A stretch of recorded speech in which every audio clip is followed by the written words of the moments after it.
안녕하세요. 대단히 반갑습니다. 61년생 정동분이 젖을 뺏길 줄은 생각도 못했지 이 꼬마 목수. 그녀의 이름은 탕탕탕. 1961년 5월 16일 새벽이었다. 육군 소장 박정희와 육사 장교 250여 명, 사병 3,500여 명이 한강대교를 건넜다. 오전 4시 30분 쿠데타 세력이 방송국을 접수했다. 라디오 방송에서 혁명 공약을 발표했다. 굴곡진 대한민국 현대사 서막이 열리는 순간이었다. 응애, 응애.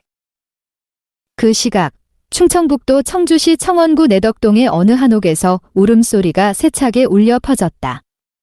이제 태어난 지 2달도 안 된 갓난아이 울음이었다. 총소리에 놀라 잠에서 깼을 리 만무하건만 아기는 좀처럼 울음을 멈추지 않았다. 동분아, 동분아. 우리 예쁜 동분이가 왜 이럴까? 동순, 동근, 동운, 동분, 그리고 나중에 일이지만 현이까지. 가난한 집안 5남매 가운데 넷째로 태어난 1961년 3월 21생 정동분 씨, 굴곡진 대한민국 현대사만큼이나 기구한 동분의 삶이 막 시작된 참이었다. 훗날 동분은 해가 바뀔 때마다 점집에 방문해 온수를 점치곤 했다. 만족스러운 표정으로 비밀이라고 하는 날은 뭔가 기분 좋은 말을 듣고 온 날이었다. 부적을 사오면서 지게 다 지름 때문에 그려? 이름. 에휴라고 하면 뭔가 잘못된 날이었다. 그렇듯 동분은 일이 뜻대로 안 풀릴 때마다 이름을 걸고 넘어졌다. 동래정, 정. 동력, 동. 나눌분, 분. 동분이 마음에 안 들어 하는 건 마지막 글자였다. 내가 어떻게 알아? 우리 아버지가 지어준 걸. 나누면서 살라고 그랬나 보지? 가난한 집에서 태어나가지고 평생 가난하게 살았는데 나눌 게 어디가 있다고 이름에 분을 붙여줬나 몰라.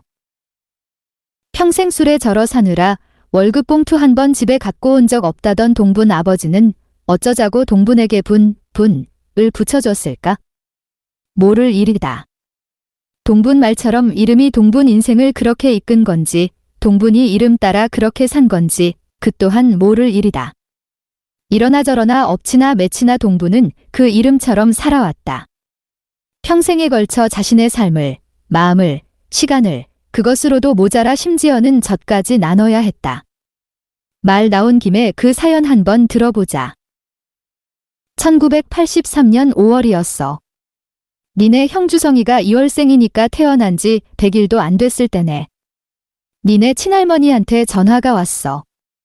지금 난리가 났다는 거연. 시아주버니, 그러니까 동분 남편의 형이 감옥에 갔다. 술 먹고 사람을 때렸다. 합의금이 없으니까 몸으로 때우는 수밖에. 얼마 지나지 않아 그 아내도 집을 나갔다. 이제 막 돌이 지난 딸과 이제가 태어난 아들을 버려둔 채 오죽했으면 그랬을까? 막막했으리라. 치매에 걸려 벽에 똥칠하는 시아버지와 괴팍하고 깐깐하기로 둘째가라면 서러운 시어머니, 거기에 백수건달 알코올 중독 막내 시동생까지. 연년생 둘을 키우는 것만으로도 버거운 시댁 살림에 남편까지 감옥에 갔다. 어떻게 살아야 하나 싶었을 거다. 팔자 한 번 사납다. 집 나간 큰며느리 대신에 노모가 갓난아기 둘을 떠안았으니 그 팔자는 또 어떻고. 이제 믿고 의지할 대라고는 둘째 아들과 며느리였을 게다. 동분이 말한 1983년 5월은 그런 상황이었다. 동분이 송 씨 집안 둘째 아들과 결혼한다고 했을 때 그 집안을 잘 아는 사람들은 두 팔을 걷어붙이고 뜯어말렸다. 그때 그 사람들 말 좀 들을 걸 내가 미쳤지. 뭐에 씌어도 단단히 씌었던 이날 이때까지 따뜻한 말 한마디 해준 적 없는 니네 아빠가 뭐 좋다고 그 멋대가리 없는 사람한테 시집을 왔나 모르겠다. 하긴 그랬으니까 너랑 이렇게 마주 앉아서 얘기하고 있겠지? 호호호. 씨 집안 안주인. 그러니까 동분 시어머니로 말할 것 같으면 훗날 90세까지 무병장수하다 세상을 떠났는데 가는 그날까지 하루 담배 2갑씩 태우면서 둘째 며느리 괴롭히는 재미로 살았다나 뭐라나. 여하간 그 팍팍하던 시절에도 새벽달 울기 무섭게 일어나 찬물로 머리를 감고 찬비드로 곱게 쓸어 올려 머리카락 한 올 흐트러진 적이 없었다고 한다. 그러고는 온 집안 문과 창문을 열어젖히고 이불을 죄다 걷어와 탈탈 털어 마당에 널어놓은 후에야 하루를 시작했다고 하니 그 꼬장꼬장한 성질 더 말해 무엇할까? 그 집안에 아들이 셋인데 3형제 모두 그 꼬장꼬장한 성질을 고스란히 물려받았다. 첫째는 툭하면 주먹질이요. 막내는 허구한 날술이었다. 그나마 둘째가 사람 구실을 좀 했는데 핏줄은 타고난 거라 그 성질은 어디 안 갔다.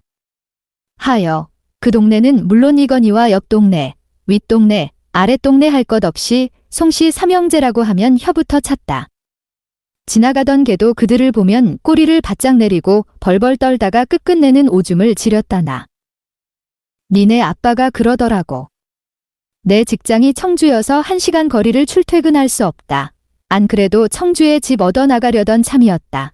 이참에 같이 청주 가서 살자. 청주 가서 살면 시집살이 안 해도 된다. 그걸로 엄마를 꼬신겨 시집살이 안 하게 해줄 테니까 자기한테 시집 오라고. 젖은 2통인데 머리가 3통. 그 약속을 깬 건 정확히 1년 만이었다. 1982년 5월 청주에 신혼집 차리고 1983년 5월 그 사달이 났으니 100일도 안 된 니네 형을 포대기에 돌돌 말아서 시댁에 들어가는데 꼭 도살장에 끌려가는 것 같더라니까. 짐풀기 무섭게 니네 친할머니가 뭘 하는 줄 아냐? 쳐다만 보고 섰지 말고 이것들 저쪽 물리란다. 굶어 죽게 생겼다고. 이 무슨 봉변이란 말인가? 쭈뼛쭈뼛 서 있는 동분에게 시어머니는 남매를 안기며 이렇게 말했다. 뭐터냐. 동분은 하는 수 없이 남매에게 젖을 물렸다. 부모 없는 걸 보상받기라도 하려는 듯 남매는 필사적이었다. 동분 젖은 늘 남매 차지였다. 그때마다 시어머니는 남매를 싸고 돌았다. 다 어미가 없어서 그런 거니까 빨게 내버려 두라면서. 남매는 쉬지 않고 빨았다. 빨다 지쳐 잠이 들면 동분 마음이 급했다. 퉁퉁 부은 젖이나마 눈에 넣어도 아프지 않을 처다들 주성에게 물릴 수 있는 찰나였다. 꼬장꼬장한 시어머니는 그 찰나도 허락하지 않았다. 잠시라도 주성에게 젖을 물리고 있으면 득달같이 쫓아왔다. 니네 친할머니가 눈을 부라리면서 이런다. 제 자식 소중한 건 알면서 남 자식 소중한 줄 모른다고 어떻게 너는 네 새끼한테만 젖을 물리냐고. 그때 엄마가 얼마나 속상했는지 아냐? 니네 형 불쌍해서. 내 배로 10달 품어 낳은 처다들 아니냐? 없는 형편이었어도 첫 새끼는 첫 새끼인 거요. 많은 건 못해줘도 설마하니 젖을 뺏길 거라곤 생각도 못했지. 젖은 2통인데 머리통은 3이었으니. 1985년 동분씨가 업어 키운 큰아들 주성, 된 과. 동분씨 젖을 먹고 자란 남매. 1986년 동분씨와 아이들. 맨 왼쪽이 큰아들 주성. 동분이 주성에게 젖 물리는 꼴을 시어머니는 못 견뎌 했다. 어쩔 수 없이 동분은 뜨신 물에 밥을 짓이겨 주성에게 먹였다. 없는 형편의 분유는 상상도 못할 일이었다. 젖 한 번 못 얻어먹는 자신의 처지를 아는지 모르는지 주성은 밥알을 꿀떡꿀떡 잘도 넘겼다. 이도 하나 없는 돌도 지나지 않은 아기였다. 1983년 여름 23살 동분씨와 이제 막 100일이 지난 큰아들 주성. 1년간의 신혼생활을 청산하고 시댁에 들어가자마자 찍은 사진. 부모 없는 새끼들은 얼굴에서 기름이 흘렀고 부모 있는 새끼는 얼굴에 버짐이 피었다. 그때도 주성은 울지 않았다.